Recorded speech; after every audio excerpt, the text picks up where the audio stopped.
Hi everyone, I hope you guys are doing fantastic. Welcome back to another YouTube lecture for Standard 11th Economics. हम continue करने वाले हैं हमारा chapter number 5th यानी कि rural development in India. आइए तो एक बार नज़र मारते हैं कि हमने कितना अभी तक जो है चैप्टर कवर किया है in previous lectures. So we have started with introduction हमारा हो चुका है। बस मुझे 2 मिनट पेंसिल लेने दो एंड उसका कलर भी डिसाइड करने दो। आप बताओ कि मुझे कौन सा कलर लेना है आज। Let's take this. चलो, तो हमारा जो है इंट्रोडक्शन हमारा हो चुका है। We are done with introduction. हमारा रूरल डेवलपमेंट का डिस्कशन हुआ था, हमने ये चार्ट डिस्कस किया है, हमने वर्ल्ड बैंक का जो है डेफिनेशन वो भी डिस्कस किया है। Then we are done with our all the 3 sectors में आपको अच्छे से समझा चुका हूँ। Agricultural, industrial as well as service sector भी आप लोगों को समझा चुका हूँ मैं। प्रीवियस लेक्चर में हमने रूरल डेवलपमेंट इन इंडिया देखा था एंड ऑल्सो उसका सिग्निफिकेंस जो है, हमने सिग्निफिकेंस के सारे पॉइंट्स जो है वो कवर किए थे। Correct, if I am not wrong. So हमने सारे एक एक करके पॉइंट्स हमने देखा। पब्लिक हेल्थ एंड सैनिट आप लोगों को क्विकली मैं आज के सेशन में एक ब्रशअप करवा देता हूं कि हम लोगों ने प्रीवियस लेक्चर में जो सिग्निफिकेंस पार्ट है वो कैसे किया। एंड आज हम लोग एग्रीकल्चरल क्रेडिट पढ़ेंगे। Let me show you all 1 second.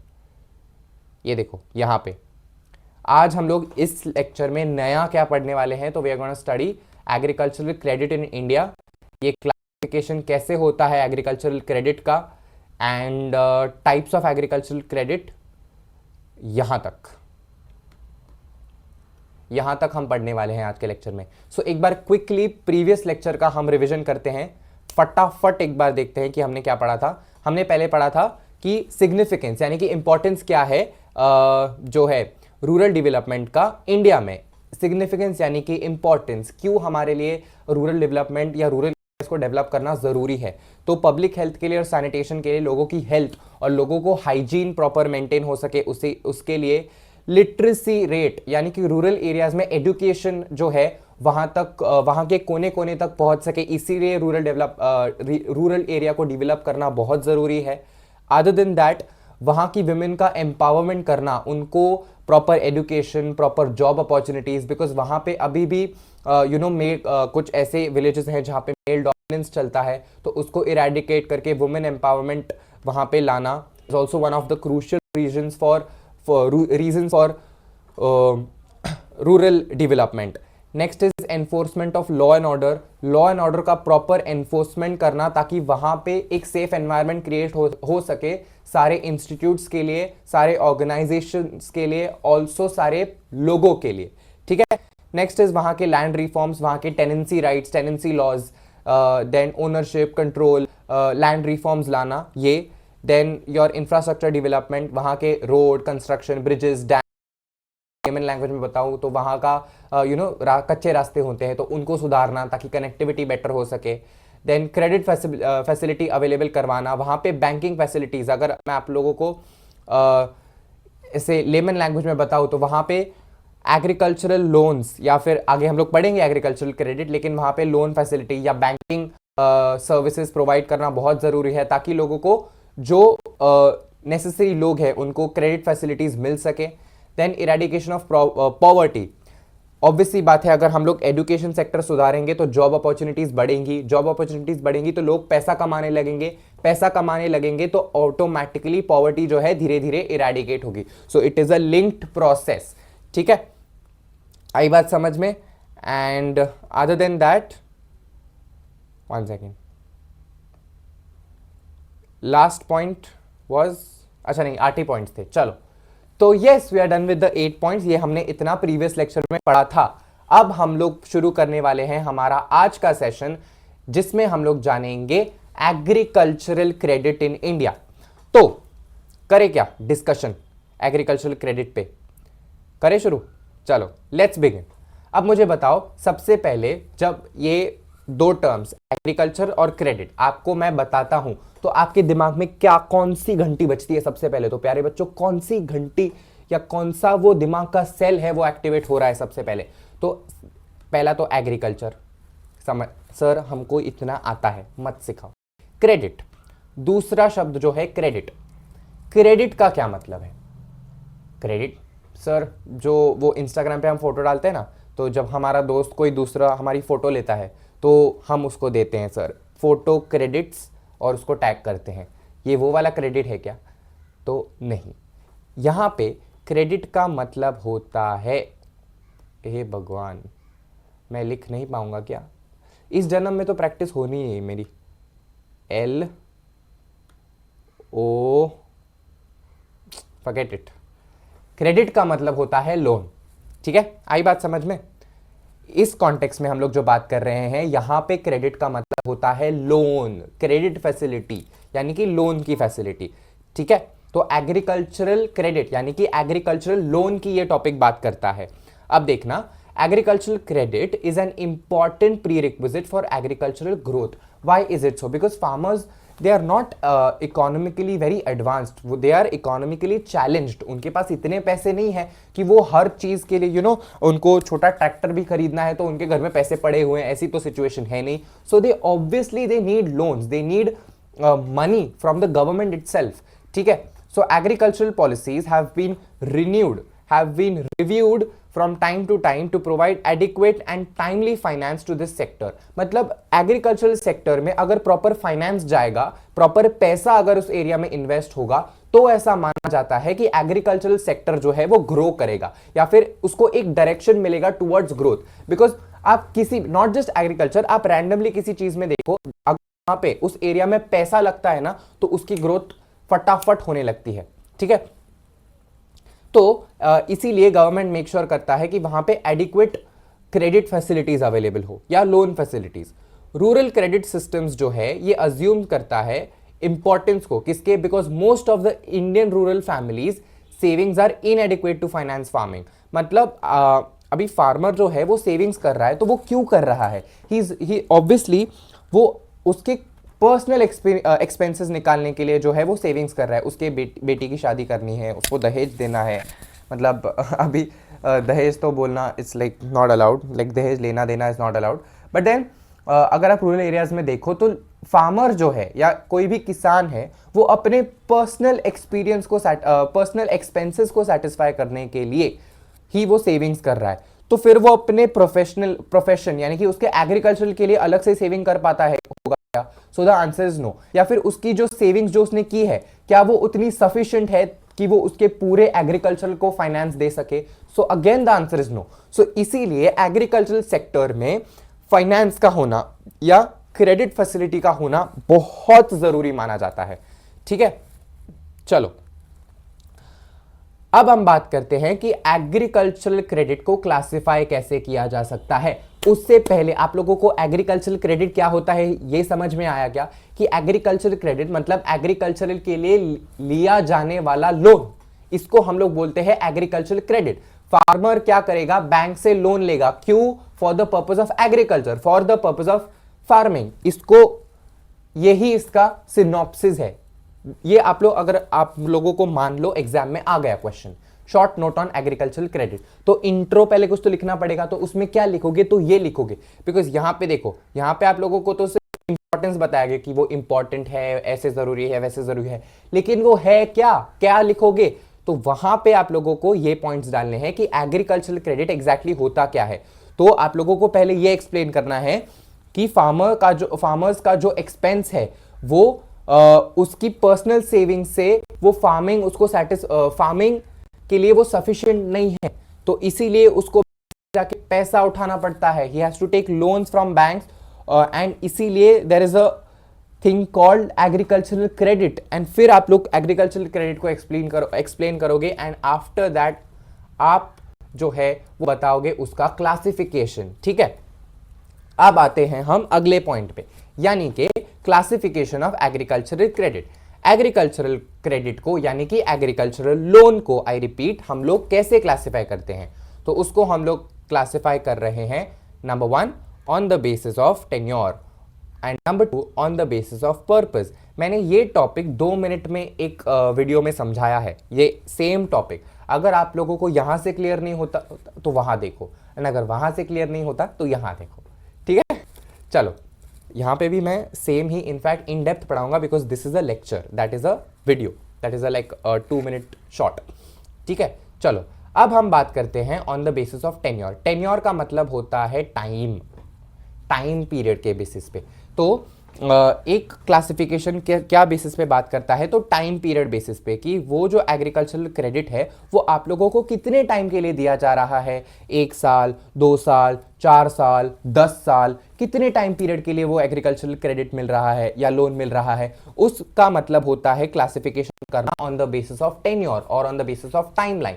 Where as दूसरा है number 2 is on the basis of your purpose. Purpose का मतलब होता है क्यों चाहिए आपको वो पैसा, मतलब आप लोगों को एग्रीकल्चर में एग्जैक्टली क्या करना है। लाइक मुझे पेस्टिसाइड्स खरीदना है, मुझे सीड्स खरीदना है, मुझे ट्रैक्टर खरीदना है, इरिगेशन फैसिलिटी करना है, या एग्रीकल्चर के अलावा कुछ करना है, तो इसको हम लोग बोलते हैं पर्पस। यानी कि उसका आप लोग यूज क्या करने वाले हो एग्रीकल्चरल में, तो उस बेसिस पे होता है दूसरा क्लासिफिकेशन। आई बात समझ में? तो क्लासिफिकेशन समझा कि एक हम टेन्योर बेसिस पे करते हैं, दूसरा जो है हम पर्पस के बेसिस पे करते हैं सर। ठीक है सर, यहां तक तो समझ में आ गया सर। अब टेन्योर में भी हमारे पास 3 है, एक है शॉर्ट टर्म, दूसरा है मीडियम टर्म और तीसरा है लॉन्ग टर्म। आज पेंसिल चल क्यों नहीं रही, क्या है आज? चलो, तो आया समझ में। अब टेन्योर के बेसिस पे हम लोगों ने इसको और फिर 3 हिस्सों में डिवाइड कर दिया, short term, medium term, long term. अब सबसे पहले बात करते हैं शॉर्ट टर्म की। आओ पहले इंट्रो पढ़ते हैं। Types of agricultural credit. Agricultural credit को क्लासिफाई किया जाता है on the basis of tenure. मतलब इसका रूट, लाइक इसका क्या बोलते हैं, बेस क्या है, तो टाइम पीरियड ऑफ लोन्स, की मतलब कितने टाइम के लिए आप लोग जो है वो ये लोन ले रहे हो, इसके ऊपर डिपेंड करता है ये on the basis of tenure. And जिसमें सबसे पहला है शॉर्ट टर्म। तो अब आते हैं पहले तो शॉर्ट टर्म पे। शॉर्ट टर्म रेफर करता है loans not exceeding 2 years। Not रह गया, अरे नॉट, हाँ, नॉट एक्सीडिंग 2 years। अभी नॉट एक्सीडिंग 2 years का मतलब क्या है? 2 साल नहीं, नॉट मतलब नहीं, 2 साल, 2 साल नहीं, या 2 साल, या 2 साल से ज्यादा, या 2 साल तक, क्या है इसका इंटरप्रिटेशन, क्या है? सो नॉट एक्सीडिंग 2 years का मतलब होता है अप टू 2 years, मतलब 2 साल तक, अप टू 2 years। तो क्या 2 साल से कम चलेगा? चलेगा।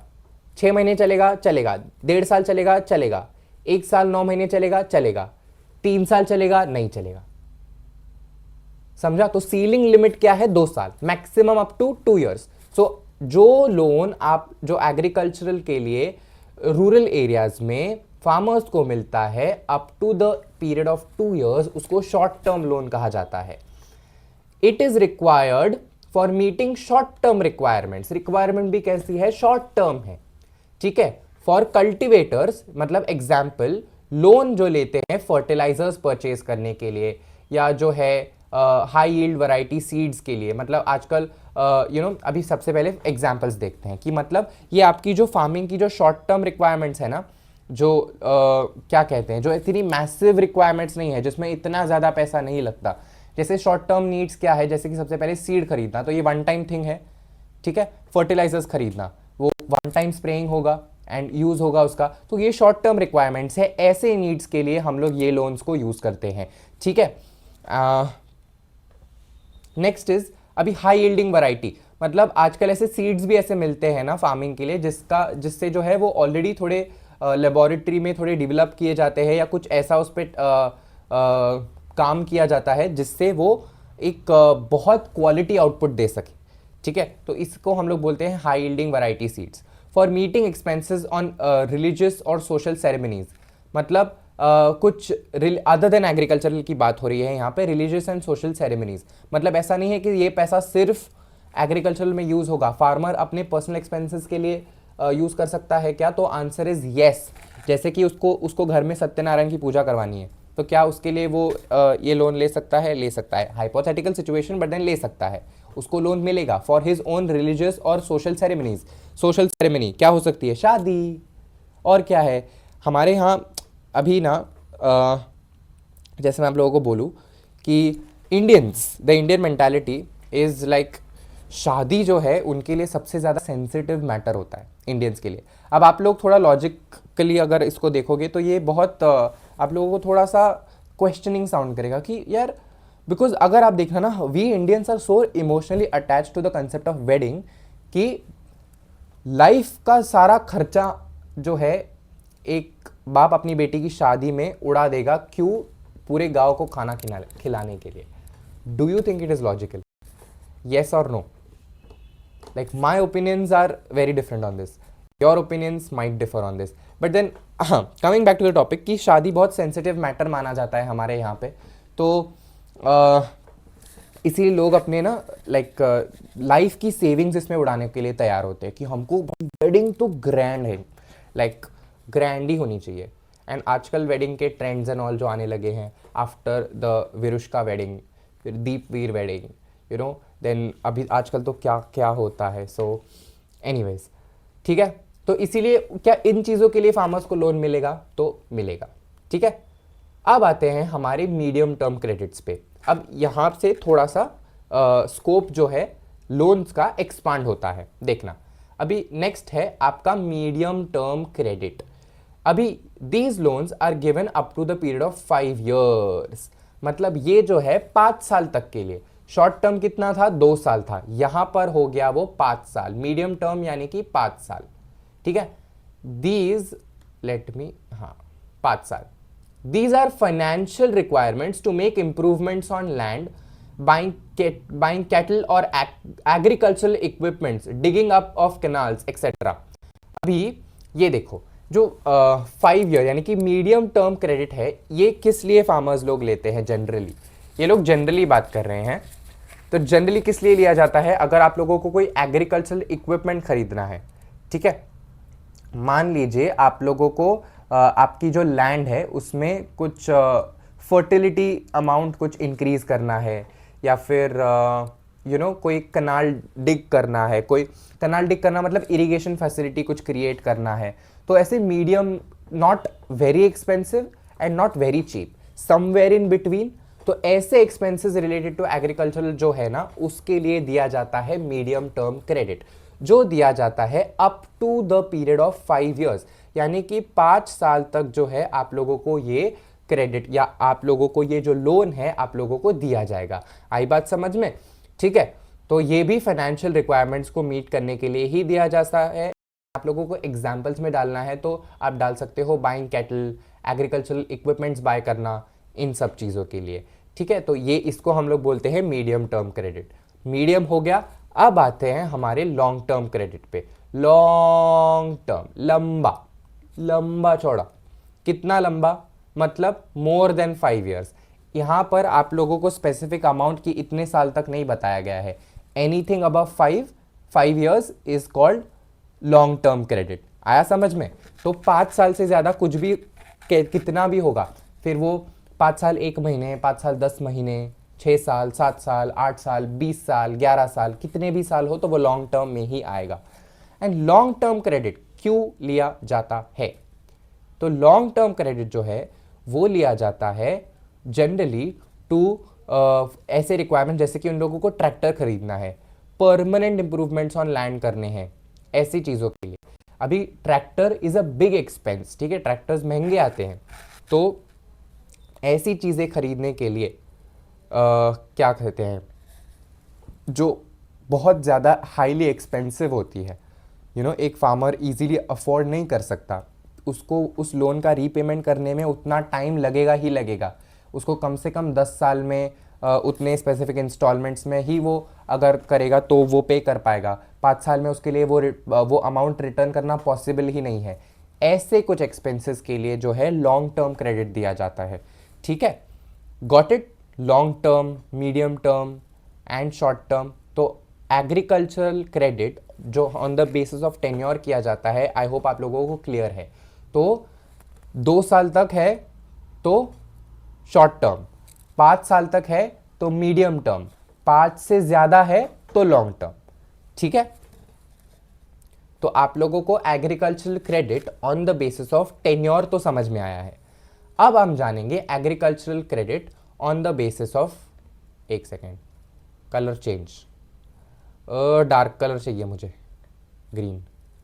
Agricultural credit on the basis of purpose जानेंगे आप हम, ठीक है. The agricultural credit on the basis of purpose for which the credit is used, इसको हम लोग बोलते हैं agricultural credit on the basis of purpose. मतलब on the basis of purpose कैसे, कि मतलब वो पैसा आप लोग यूज किस लिए करने वाले हो, like what are you going to use it for. ठीक है भाई, समझ में आया, मैंने लोन लिया बैंक से जाके एज अ फार्मर और मुझे लोन मिल भी गया, लेकिन अब उस पैसे का करूंगा क्या मैं, इसके लिए हम लोग ये क्लासिफिकेशन करते हैं जिसको हम लोग on the basis of purpose ये नाम देते हैं। आई बात समझ में।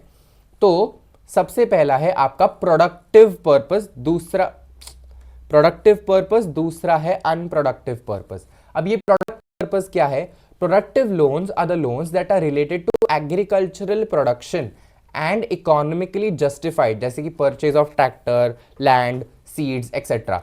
ठीक है, तो मतलब ये क्या कहते हैं, एग्रीकल्चर से रिलेटेड हम लोग खर्चा कर रहे हैं, या कुछ इकोनॉमिकली जस्टिफाई कर सकते हैं। मतलब हम बोल सकते हैं कि हमें ये हमारे ऑक्यूपेशन या हमारे ऑक्यूपेशन में ये इन्वॉल्व हो रहा है, ये पैसा हम यहाँ लगा रहे हैं, इसको हम लोग बोलते हैं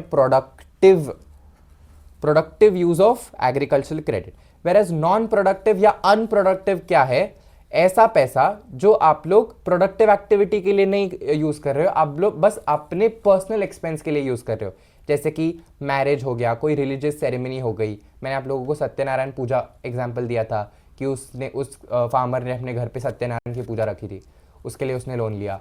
तो क्या ये किस में आएगा, तो ये अनप्रोडक्टिव में आएगा, जो इकोनॉमी के लिए हम जस्टिफाई नहीं कर सकते।